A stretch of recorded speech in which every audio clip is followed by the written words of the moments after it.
Bismillahirrahmanirrahim. Alhamdulillahi Rabbil Alameen. Wassalatu wassalamu ala Rasulillahi wa ala alihi wa sahbihi ajma'een. Assalamu alaikum wa rahmatullahi wa barakatuhu, my respected viewers.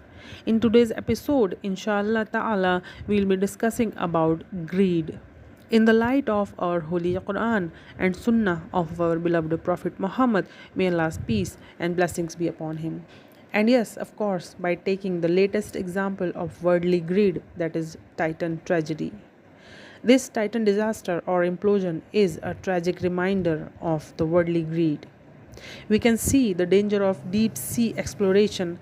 The high water pressure at these depths can be extremely destructive, and even the smallest failure can lead to disaster. It is said that going deepest in water or in ocean is more difficult than going in space, and biggest reason behind it is the pressure of water. Actually, this experimental submersible got doomed not only due to pressure and catastrophic implosion, but also due to defect in manufacturing material, which was carbon fiber, non-tested, non-suitable material, because normally submarine and submersibles are made up of steel, titanium or aluminium. Even James Cameron itself criticized using carbon fiber and said that safety regulations were not followed. Even OceanGate's founder cum CEO Stockton Rush itself admitted in his previous interviews that he broke some rules while manufacturing the Titan, but he wanted to include some new material to build up this experimental submersible. To make this, I think I've broken them with logic and good engineering behind me, the carbon fiber and yes, he played not only with the manufacturing material but also with the design of this submersible, which was the cylindrical vessel on which the pressure cannot be equally distributed throughout the body under deep water, unlike a spherical shaped submersible. But Rush designed it due to business point of view, because there were more space to sit that was 5-seater, whereas spherical shaped submersible can carry only 2 passengers. Rush wanted to make more money for further research, expedition and exploration of the Titanic shipwreck, so that Rush was focusing only on encouraging the deep sea exploration and tourism, just like Elon Musk's space tourism.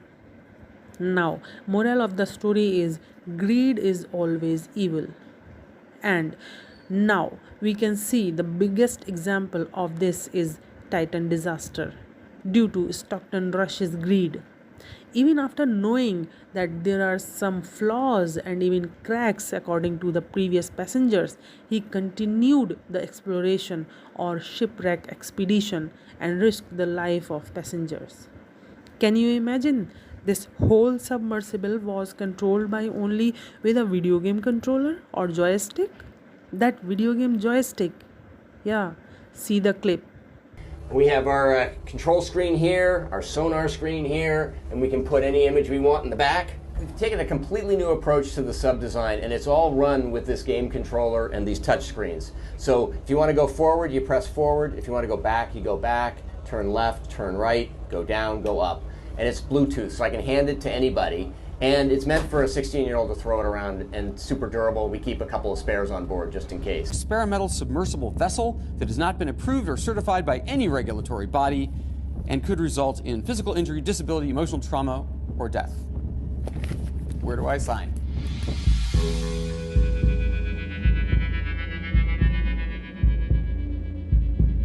We only have one button, that's it. It should be like an elevator. I couldn't help noticing how many pieces of this sub seemed improvised.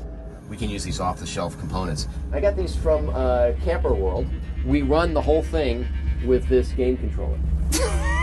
Anyways, what destined to happen happened. This was the fate of Titan submersible. We can only pray for the departed souls. Inna lillahi wa inna ilaihi raji'un. May the departed souls rest in peace.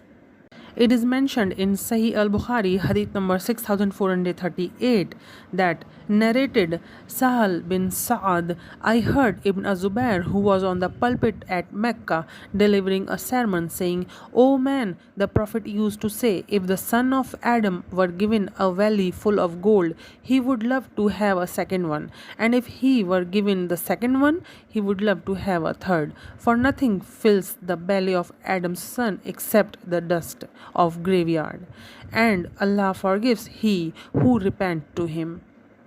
In the chapter number 102 of Holy Qur'an, that is Surah At-Takathur, means weighing or competing for increase, says in its verse number 1st and 2nd that competition in worldly increase diverts you until you visit the graveyards. As we all know that this world is transient, and this was the best suited example for the hadith and verses of our glorious Qur'an to show the man's greed is never ending. But at the same time, it shows that nothing is in the hands of we human beings. No money can buy the lives, and everything belongs to Allah subhanahu wa ta'ala, the Almighty. We all have to return back to our Creator, Allah subhanahu wa ta'ala, the Almighty. Jazakallahu khairan for hearing me patiently. You can also check this video in the playlist under highlights of the materialistic world for further reference. If you like this video, then please don't forget to hit the subscribe button for more contents regarding our deen, and also like it and share it with others. Jazakallahu khairan. Allah Hafiz. Have a peaceful time ahead.